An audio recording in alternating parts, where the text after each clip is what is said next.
അബേ എന്റെ നാടൊടിഞ്ഞു. പാത്തോ ആ പാത്തോ ആ പാത്തോ തുടങ്ങി മനുഷ്യന്റെ ലേലം വിളി. ഒരു നേരം വെറുതെ ഇരുത്തൂലാന്നേ. പാത്തോടി പോത്തെ. എന്തോ കണ്ട കറക്റ്റ് പേര് വിളിച്ചപ്പോ പോത്ത് വിളി കേട്ട്. എടി ഒരു ഗ്ലാസ് ചായക്കും വേണ്ടി എത്ര നേരം ഞാൻ അവിടെ കുത്തിരിക്കണടി. ഏതോ മനുഷ്യനെ നിങ്ങളാ അടുക്കള വഴിയല്ലേ ഈ പിന്നാമ്പുറത്തേക്ക് വന്നത്? ഇവിടെ വരെ വരുന്നതിന്റെ പകുതി വഴിയല്ല അടുക്കളയിലേക്കുള്ള. അവിടുന്ന് ഒരു ഗ്ലാസ് ചായ എടുത്ത് കുടിച്ചാ നിങ്ങളുടെ കയ്യില് വാച്ചൂരി പോവോ? അത് ശരി. അപ്പൊ എന്താ റെസ്റ്റ് എടുക്കുക? അല്ല മനുഷ്യനെ, മരിക്കാൻ പോണേന് മുമ്പ് കുറച്ച് ശ്വാസം എടുക്കുക. ഒന്ന് ശ്വാസം വിടാൻ പോലും സമയമില്ലാണ്ടിരിക്കാൻ എന്ത് മലമറക്കണ പണിയാടി അനക്കിവിടെ? ഇതില് നല്ലത് മല മറിക്കണ. ഞാൻ ഈ കുടുംബത്തെ ചെയ്യണ പണിയൊക്കെ പിന്നെ നിങ്ങളാ ചെയ്യണേ. ഈ ചെയ്യണ പണിയൊക്കെ ഞാൻ ചെയ്യാടി. ഞാൻ ചെയ്യണ പണിയൊക്കെ ഇജ്ജ് ചെയ്.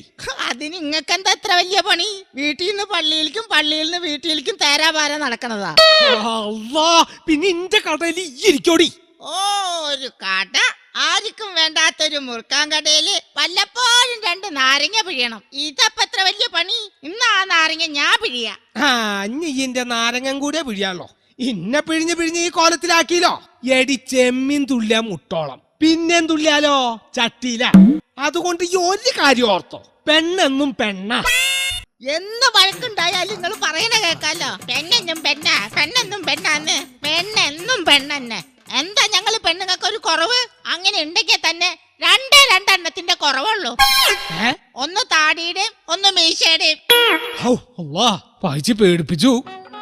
എടി ഹമുക്കെ, ഭാര്യയും ഭർത്താവും എന്ന് പറഞ്ഞ ഒരു വണ്ടിയുടെ 2 ചക്രങ്ങളാ.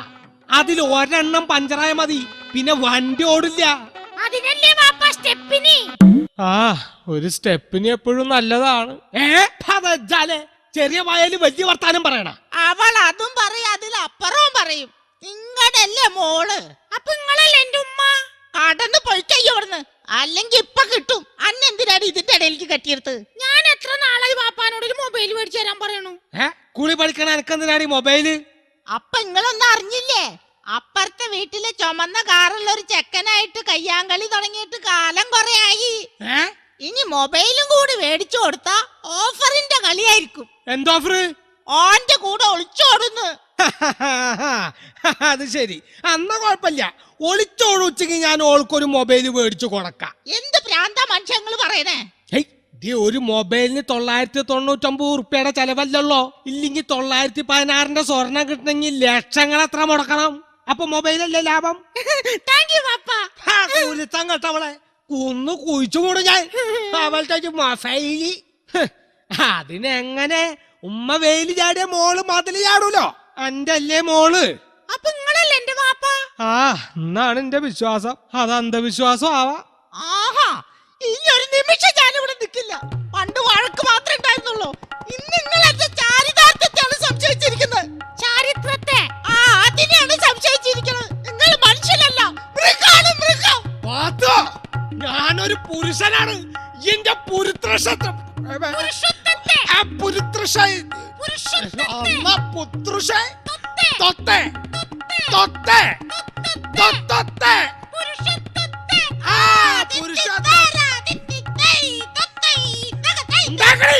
നമുക്ക് ഈ പോയി എന്നെ കളിയാക്കാനും തുടങ്ങിയില്ലേ? എന്നെ ഞാൻ ഇട്ടിച്ച് കാലക്ക് അരച്ച് കുടിച്ച് തലാക്ക് ചൊല്ലി ഒരു നിയമ നടപടി ഉണ്ടാക്കിയില്ലെങ്കിൽ എന്റെ പേര് കുഞ്ഞിക്കാതറ് നല്ല.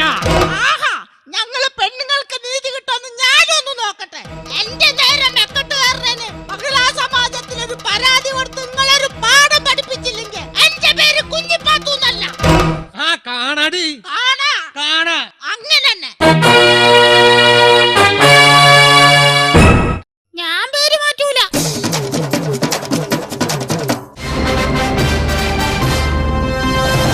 പ്രധാന വാർത്തകൾ. അമേരിക്കയിൽ സാമ്പത്തിക പ്രതിസന്ധി, കേരളത്തിൽ ദാമ്പത്യ പ്രതിസന്ധി. കാദർക്ക പാത്തുമ്മ ദമ്പതികളുടെ കുടുംബ പ്രശ്നത്തിൽ തനിക്ക് യാതൊരു പങ്കുമില്ലെന്ന് ഒബാമ.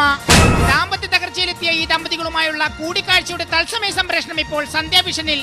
ദമ്പതികളോടൊപ്പം കേരള മഹിളാ സമാജം പ്രസിഡന്റ് മാംസലകുമാരിയും നിരീശ്വരവാദി പങ്കജാക്ഷനും പങ്കെടുക്കുന്നു. നമസ്കാരം, ഞാൻ നിതീഷ് കുമാർ, 37 വയസ്സ്, കല്യാണം കഴിച്ചിട്ടില്ല. നല്ല ആലോചനകൾ ക്ഷണിക്കുന്നു. അത്തല പിത്തല തവളാച്ചി, ചുക്കുമരിക്കണ ചൂലാപ്പി, മറിയം വന്ന് വിളക്കൂതി, ഫു ഫു ഫു. എന്താ ഈ പറയണ്? എന്തെങ്കിലുമൊക്കെ ഒന്ന് പറയണ്ടേ?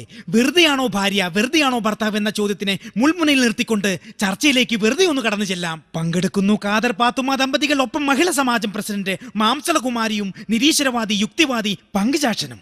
ഖാദർക്കിൽ നിന്നും തുടങ്ങാം. പറയൂ ഖാദർക്ക, എങ്ങനെയാണ് പ്രശ്നങ്ങളുടെ തുടക്കം? അതായത് എന്റെ ഓർമ്മ ശരിയാണെങ്കിൽ തിരിച്ചു വരാം. കേരളത്തിലെ സ്ത്രീ സമൂഹത്തിന് വേണ്ടി പൊരുതുകയും പോരാടുകയും മത്സരിക്കുകയും സ്പഷ്ടവും സ്പുഷ്ടവും ദൃഷ്ടവുമായ ഭാഷയിൽ പ്രതികരിക്കുകയും ചെയ്യുന്ന പ്രൊഫസർ മാംസലകുമാരിയോടാണ് ഇനി എന്താണ് ദാമ്പത്യത്തെക്കുറിച്ചുള്ള നിങ്ങളുടെ കാഴ്ചപ്പാട്? അതായത് ഈ സ്ത്രീകളുടെ മൂല്യച്യുതിയിലേക്ക് തിരിച്ചു വരാം. പറയൂ പങ്കജാക്ഷൻ. ഉത്കൃഷ്ട വ്യക്തികൾ പ്രവർത്തനത്തിൽ ഉത്സാഹികളും സംസാരത്തിൽ മന്ദഗതികളുമാണ്. ഒരു നിരീശ്വരവാദി എന്ന നിലയിൽ അതിനെ എങ്ങനെയാണ് നോക്കിക്കാണുന്നത്? ഈശ്വര സാക്ഷിയായിട്ട് ഞാൻ ഒരു കാര്യം പറയാം. അതായത് വളരെ നന്ദി പങ്കജാക്ഷൻ, ചർച്ചയിൽ പങ്കെടുത്തതിന്. അവിടുന്നും പോയി. ഖാദർക്ക, അറിയാൻ കഴിഞ്ഞ മറ്റൊരു കാര്യം. അതെ, ഈ മറുപടി പറയിപ്പിക്കുച്ചിങ് മാത്രം ചോദിച്ചാ മതി. തീർച്ചയായും വിവാഹശേഷം പാത്തുമ്മയ്ക്ക് സമാധാനം കൊടുക്കാത്ത, സന്തോഷം നൽകാത്ത, തൊട്ടതിനും പിടിച്ചതിനുമൊക്കെ മെക്കിട്ട് കയറുന്ന കച്ചറ സ്വഭാവക്കാരനാണോ ഖാദർക്ക? എന്താ എന്റെ നിതീഷ് മോനെ ഇങ്ങനെ കണ്ണിച്ചോരല്ലാണ്ട് പറയണത്? ഷാജഹാൻ ചക്രവർത്തി മുംതാസിനെ സ്നേഹിച്ച പോലെയാണ് ഞാൻ ഈ പഹിച്ചിനെ സ്നേഹിക്കണത്, അറിയോ? ഇത്രയും കടുത്ത പ്രേമമാണെങ്കിൽ ഇത്താക്ക് വേണ്ടി താജ്മഹൽ പണിയുമോ? പണിയോന്നാ? അതിനു വേണ്ടി സ്ഥലം വരെ ഞാൻ മേടിച്ചിട്ടുണ്ട്. അതിന് ഈ പഹിച്ചൊന്നും മയ്യത്തായി കിട്ടണ്ടേ? വളരെ നല്ല മറുപടി പാത്തുമ്മ. ഒരു കാര്യം നമുക്ക് ഇതിൽ നിന്നും മനസ്സിലാക്കാം. സ്ത്രീയാണ് കുടുംബത്തിന്റെ വിളക്ക്. ഞാൻ ഓർത്തു പോകുന്നു ആ കവിത. കണ്ണുനീർത്തുള്ളിയെ സ്ത്രീയോട് ഉപമിച്ച കാവ്യഭാവനെ. അഭിനന്ദനം, അഭിനന്ദനം, നിനക്ക് അഭിനന്ദനം. എന്തു പറയുന്നു? ഓടും കുതിര, ചാടും കുതിര, വെള്ളം കണ്ടാൽ നിൽക്കും കുതിര, എന്തു പറയുന്നു? ചെരുപ്പ്. കറക്റ്റ്. കേരളം പോലെയല്ല ഇന്ത്യ, ഇന്ത്യ പോലെയല്ല ഭാരതം. ഇത് രണ്ടും കമ്പയർ ചെയ്താൽ എന്താണ് അമേരിക്കയുടെ സംസ്കാരം? അതിപ്പോ ഈ അമേരിക്കയെ സംബന്ധിച്ചിടത്തോളം എനി ടൈം ആർക്ക് വേണമെങ്കിലും പൊതുസ്ഥലത്ത് വെച്ച് ചുംബിക്കാം, പക്ഷെ മൂത്രമൊഴിക്കാൻ പാടില്ല. എന്നാൽ ഇവിടെ എങ്ങനെയാണോ? പൊതുസ്ഥലത്ത് വെച്ച് ആർക്ക് വേണമെങ്കിലും മൂത്രമൊഴിക്കാം, പക്ഷെ ചുംബിക്കാൻ പാടില്ല. പിന്നെ എങ്ങനെ ഇതുപോലുള്ള ദമ്പതികളുടെ ഇടയിൽ പ്രണയം ഉണ്ടാകും? എന്തു പറയുന്നു മാംസള?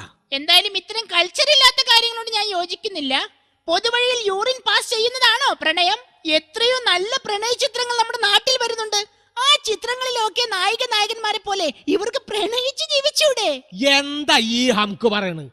എടോ മാംസളെ, സിനിമയില് നായകന്മാര് പ്രേമിച്ച് സ്നേഹിച്ച് അഭിനയിച്ചു എന്ന് പറഞ്ഞാ അവർക്ക് ആ ഷൂട്ടിംഗ് കഴിയുമ്പോ കൈ നിറച്ച് കാശ് കിട്ടും. ഈ വക ബീസുകളുടെ പിന്നാലെ പ്രേമിച്ച് നടന്ന 10ന്റെ പൈസ കിട്ടുമോ? Mister Khader, mind your words. Yes, yes. ആ പദവിയുടെ അർത്ഥം അറിയോ എനിക്ക്? അതറിയണമെങ്കിൽ ഇന്ത്യ എന്താന്ന് മനസ്സിലാക്കണം. അക്ഷരങ്ങൾ അച്ചടിച്ചു കൂട്ടിയ പുസ്തകത്തിൽ നിന്ന് ഈയൊന്നും പഠിച്ച് മനസ്സിലാക്കിയ ഇന്ത്യ അല്ല, അനുഭവങ്ങളുടെ ഇന്ത്യ. അത് മനസ്സിലാക്കണമെങ്കിൽ സെൻസ് ഉണ്ടാവണം, സെൻസിബിലിറ്റി ഉണ്ടാവണം, സ്റ്റെപ്പ് അപ്പ് ഉണ്ടാവണം, ട്രാൻസ്ഫോമർ ഉണ്ടാവണം, സോഡ ഉണ്ടാവണം, ഗ്ലാസ് ഉണ്ടാവണം, അച്ചാറുണ്ടാവണം. ഇതൊന്നുമില്ലെങ്കിൽ അതുപോലെ തലയ്ക്ക് പ്രാന്തെങ്കിലും ഉണ്ടാവണം. ഇങ്ങനെ ഒരു ലൈസൻസും ഇല്ലാതെ പുരുഷന്മാരെ അവഹേളിക്കുന്നതാണ് നിങ്ങളെ പോലുള്ള വിവരം കണ്ട സ്ത്രീകളുടെ പരാജയം. സത്യത്തിൽ അതാണോ പരാജയം? എന്തോന്ന് പരാജയം?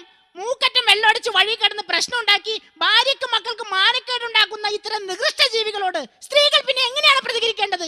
ഇനി സ്ത്രീകളെ അടക്കി ഭരിക്കാൻ ഒരു പുരുഷന്മാരെയും അനുവദിക്കുന്ന പ്രശ്നമില്ല. മിസിസ് മാംസളം, പുരുഷന്മാരെ ഇങ്ങനെ അടച്ചാക്ഷേപിക്കരുത്. അടച്ചല്ല, നിങ്ങളൊക്കെ അടിച്ചാണ് ആക്ഷേപിക്കേണ്ടത്. എന്തിനധികം പറയുന്നു? നിങ്ങൾ ഏതൊരു പത്രവാർത്തയും എടുത്തു നോക്കൂ. വിവാഹം കഴിഞ്ഞ ദിവസങ്ങൾക്കകം അവിടെ ഒരു സ്ത്രീ സ്റ്റൗ പൊട്ടി മരിച്ചു, ഇവിടെ ഒരു സ്ത്രീ സ്റ്റൗ പൊട്ടി മരിച്ചു. എവിടെയെങ്കിലും ഒരു പുരുഷൻ സ്റ്റൗ പൊട്ടി മരിച്ചായി നിങ്ങൾ കേട്ടിട്ടുണ്ടോ? കേട്ടിട്ടുണ്ടോ പങ്കജാക്ഷൻ? അവളുടെ ഒരു സ്റ്റൗ തെങ്ങിന്റെ മേളിൽ നിന്ന് വീണ് പുരുഷൻ മരിക്കുന്നു, ഇലക്ട്രിക് പോസ്റ്റിന്റെ മുകളിൽ നിന്ന് വീണ് പുരുഷൻ മരിക്കുന്നു. എപ്പോഴെങ്കിലും ഇതിന്റെ ഒക്കെ മേളിൽ നിന്ന് വീണ് ഏതെങ്കിലും ഒരു സ്ത്രീ മരിച്ചിട്ടുണ്ടോ? ഫോർ എക്സാമ്പിൾ, എത്രയെത്ര ആനപ്പാപ്പന്മാർ ആന ചവിട്ടി മരിക്കുന്നു. ഇതുവരെ ഏതെങ്കിലും ഒരു ആന പാപ്പി ആന ചവിട്ടി മരിച്ചിട്ടുണ്ടോ? എന്നിട്ട് അവളൊരു തുരുമ്പ് പിടിച്ച സ്റ്റൗവുമായി വന്നിരിക്കുന്നു. ഇവളുടെ പല്ലടിച്ചു ഒഴിക്കാൻ ആളില്ലാണ്ടാണ്. ഇങ്ങോട്ട് വാട അടിച്ചു ഒഴിക്കാൻ. എന്റെ കൈ രണ്ടും ചന്തയ്ക്ക് പോകും. ഇതുപോലെ ചന്ത വർത്താനേ പറയൂ. അത്രക്കായോ? ചർച്ച വഴി തെറ്റുന്നു, വാക്കുകൾ അതിര് കടക്കുന്നു, കാക്കയും താത്തയും കണ്ണു തള്ളുന്നു, മൊത്തത്തിൽ കുളമാകുന്നു. നിന്ന് കഥാപ്രസംഗം പറയാതെ ഇങ്ങോട്ട് മാറി നിൽക്കണ. ഇയാളെ രണ്ട് പൊട്ടിച്ചാലേ എനിക്ക് സമാധാനം കിട്ടുള്ളൂ. കൊല്ലം കുറെ ആയി ഈ കാലം ഞാൻ സഹിക്കാൻ തുടങ്ങിയിട്ട്. എന്നെ സഹിക്കണമെന്നാ? നിന്നെ പോലൊരു ഭൂതനെ ഇത്ര നാൾ സഹിച്ച എന്നെ ഭൂവിട്ട് പൂജിക്കണം. നിനക്കറിയോ നിതീഷ്, ഈ പിശാച് ഒപ്പിടാത്തത് കൊണ്ടാണ് ഞങ്ങൾ ഇപ്പോഴും ഡൈവോഴ്സ് ആവാതെ നടക്കുന്നത്. ഭാര്യയാണത്രേ, ഭാര്യ. ഒരു ഭർത്താവ് വന്നേക്കണ് അലവലാതി. നിർത്തണേ. അയ്യയ്യയ്യയ്യയ്യേ. ഒരു വിധം ഫാമിലിനെ ഞാൻ കണ്ടിട്ടുണ്ട്, ഇതുപോലൊരു കൂതറ ഫാമിലിനെ ഞാൻ എന്റെ ജീവിതത്തിൽ കണ്ടിട്ടില്ല. ഇവറ്റകളൊക്കെ വെച്ച് നോക്കുമ്പോ പാത്തുമ്മ നമുക്ക് സ്വർഗല്ലേ സ്വർഗം. പറയാനുണ്ടാക്കാതിരിക്ക, ഇത് മഹിളാ സമാജല്ല, ലഹളാ സമാജ.